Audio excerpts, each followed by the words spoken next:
Relationship ఏ video చూసినా YouTube లో relationship యాడున్నాయి అసలు నిజంగా మీకు అర్థం అవ్వట్లేదు. ఈ రిలేషన్స్ ఉన్నాయబ్బా, మీకు తెలియక మోసపోతున్నారు. అనవసరంగా డబ్బులు ఆన్లైన్ లో పంపిస్తున్నారు, వాళ్ళు మిమ్మల్ని మోసం చేస్తున్నారు. ఎవరైతే మోసం చేస్తున్నారో మోసపోతున్నారు కాబట్టి వాళ్ళు మోసం చేస్తున్నారు. మీరే మోసపోకపోతే వాళ్ళెందుకు మోసం చేస్తారు? హాయ్ వ్యూవర్స్, నేను ఈరోజు మీకోసం ఒక అమ్మాయిని తీసుకొచ్చిన.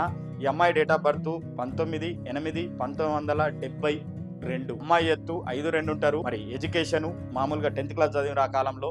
ఈమెకు 2 పిల్లలు, వాళ్ళ పెళ్లిళ్ళు అయిపోయినాయి. మరి అమ్మాయి ఎలా చూస్తుందంటే ఒక అబ్బాయి కావాలని చూస్తుంది. అది తోడు కోసం కాదు, పెళ్లి కోసం చూస్తున్నారు. మా దగ్గర తోడు సంబంధాలు లేకపోతే రిలేషన్షిప్లు ఇలాంటి పాడు పనులు ఏముండయి. మా దగ్గర పెళ్లిళ్ళు మాత్రమే చేస్తాం కాబట్టి ఎవరైనా కులం పర్వాలేదు, ఓసీ బీసీ ఏ క్యాస్ట్ అయినా పర్వాలేదు. ఈ అమ్మాయి పద్మశాలి కులానికి సంబంధించింది కాబట్టి ఎవరైనా మరి భార్య లేక చనిపోయో లేకపోతే డైవర్స్ తీసుకుని బాధపడుతున్నారా, వాళ్ళ పెళ్లిళ్ళు అయిపోయి ఇబ్బంది పడుతున్నారా, అయితే ఇంకెందుకు ఆలస్యం, వెంటనే వచ్చేయండి మీ తెలుగు రేఖ మ్యారేజ్ బ్యూరోకి మీరే. మరి మీకు ఈ వీడియో నచ్చినట్టయితే లైక్ చేయండి, షేర్ చేయండి, సబ్స్క్రైబ్ చేయండి. దయచేసి ఎవరైతే బాధపడుతున్నారో మరి భార్య లేక వాళ్ళకి వెంటనే ఈ రీల్ ను షేర్ చేయండి.